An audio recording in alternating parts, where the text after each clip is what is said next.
Assalamualaikum dan salam sejahtera. Saya Aslinda binti Samang, pelajar Universiti Pendidikan Sultan Idris. Saya merupakan wakil daripada kumpulan 3. Ribuan terima kasih saya ucapkan kepada Puan Suzianti Muhammad Syukri atas keizinan untuk melaksanakan program sulam ini. Berikut merupakan cara-cara menghasilkan borang tempahan makanan menggunakan Google Forms untuk memudahkan para peniaga untuk melihat maklumat tempahan makanan yang dibuat oleh pelanggan. Baiklah, apa yang perlu kita lakukan ialah kita perlu login masuk ke dalam akaun Gmail kita. Pastikan akaun yang kita gunakan itu ialah akaun email khas untuk tujuan perniagaan. Ini bagi memudahkan kita untuk membuat rujukan pada bila-bila waktu. Selepas kita login, paparan akan kelihatan seperti ini. Kita tekan pada butang Google Apps ini dan kemudian pergi kepada Forms. Pergi kepada Forms ini. Selepas itu, langkah seterusnya ialah kita perlu tekan pada butang tambah ini dan ianya akan kelihatan seperti ini. Jadi apa yang perlu kita lakukan ialah kita pergi kepada tetapan tema ini terlebih dahulu untuk mencantikkan lagi borang. Kita boleh pilih sama ada nak letakkan gambar apa sahaja. Dalam video ini saya akan ambil gambar makanan lah untuk menunjukkan kepada masyarakat akan perniagaan yang saya sedang usahakan.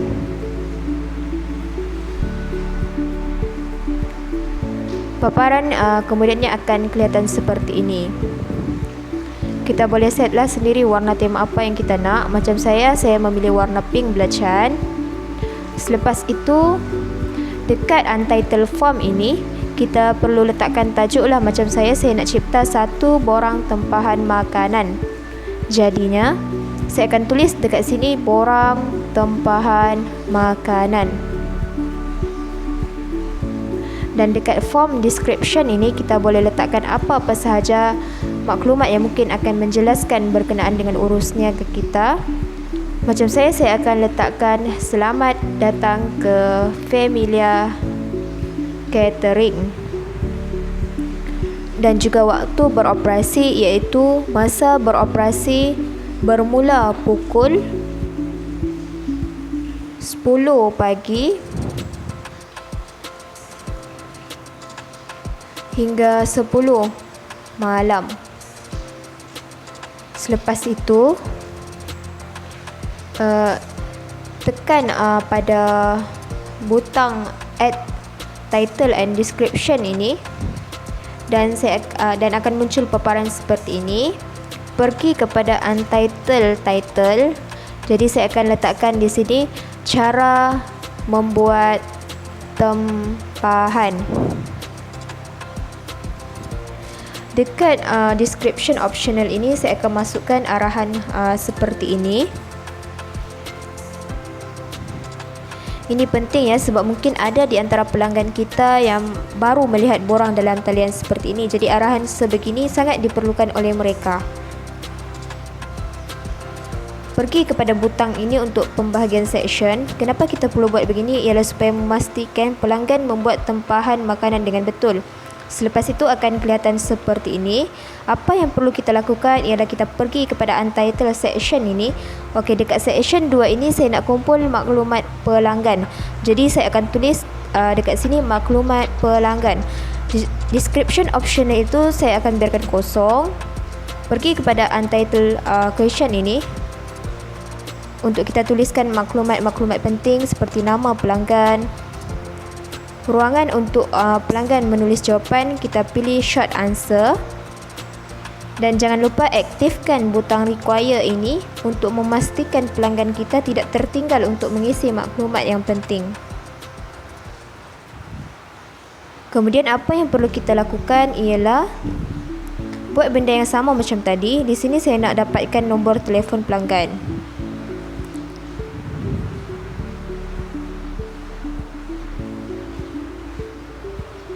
Kita juga boleh untuk hanya tekan butang duplicate ini. Kalau perasan dia akan keluar sama macam tadi. Jadi apa yang perlu kita lakukan, kita just tukar gantikan di sini dengan masa pengambilan. Jadi untuk ruangan jawapan ini dia automatik akan keluarlah tetapan masa itu. Sekiranya ada butiran pelanggan yang masih diperlukan, kita hanya tambah ataupun tekan butang duplicate itu.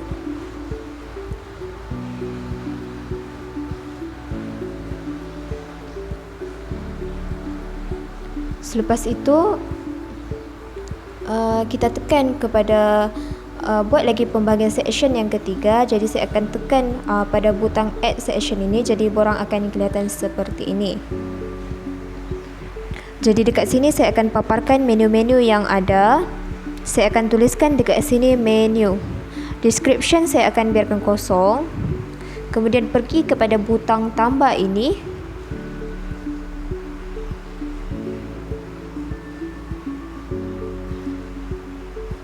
Ataupun boleh terus add image lah. Tekan pada bahagian add image untuk kita paparkan. Pergi kepada carian gambar dan saya akan cari dekat upload ini.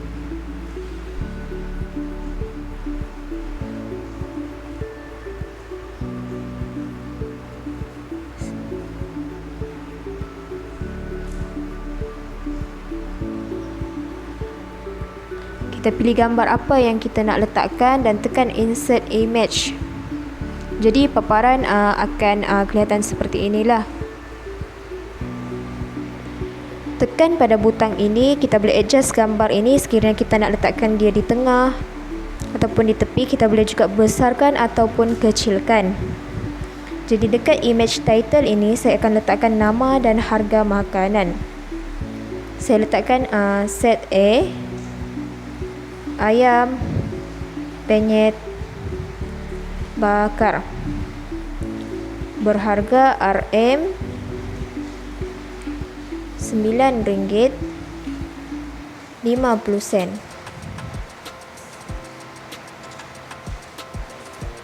Langkah seterusnya pun kita buat benda yang sama juga. Tekan pada butang tambah ini. Untuk yang ini adalah ruangan untuk pelanggan menjawab soalan. Jadi saya akan tuliskan dekat sini bilangan tempahan. Jadi ruangan ini saya akan setkan dia. Pergi kepada tekan butang show ini dan pilih respond validation. Jadi di sini saya nak tetapkan supaya jawapan pelanggan hanya berbentuk nombor sahaja supaya teratur, supaya nampak teraturlah dalam sistem.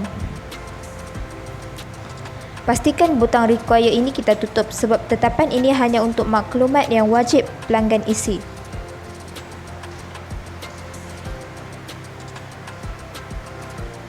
Baiklah, saya cepatkan sikit untuk menjimatkan masa. Saya buat benda yang sama sahaja untuk tambah menu yang lain.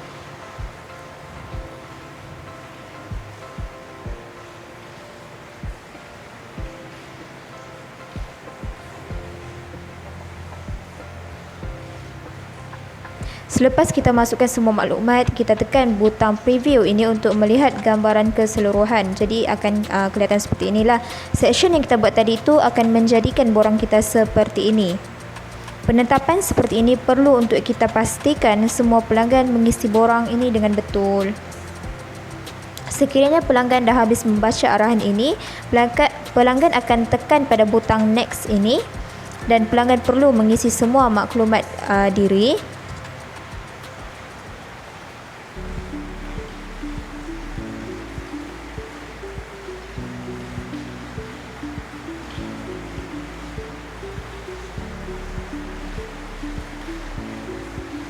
Untuk tempahan makanan ini, saya akan tuliskan dekat sini bilangan. Ruangan ini adalah untuk pelanggan menyatakan jumlah tempahan.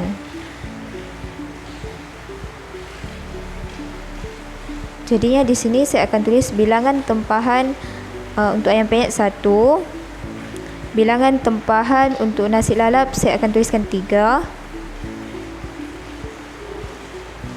Dan saat ini saya akan biarkan kosong sahajalah. Jika sudah, pelanggan hanya perlu tekan butang submit dan data pelanggan telah pun direkod ke dalam sistem.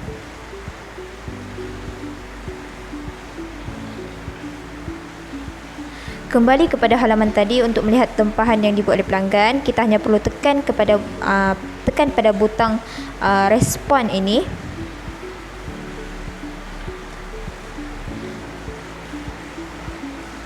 Dan di sini kita akan dapat lihatlah maklumat pelanggan dan tempahan yang dibuat. Untuk melihat secara menyeluruh, tekan pada create spreadsheet ini. Dan kita akan dapat nampak seperti ini.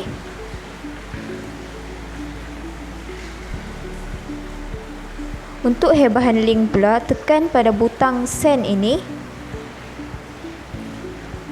Kemudian tekan pada butang link di atas dan tanda pada shorten URL untuk kita pendekkan link tersebut. Dan apa yang kita perlu buat, kita perlu copy link tersebut dan kemudian kita boleh start hebarkan link tersebut lah melalui mana-mana platform seperti FB dan Twitter. Sekian, terima kasih. Diharapkan agar video ini sedikit sebanyak dapat membantu urusan masyarakat di luar sana.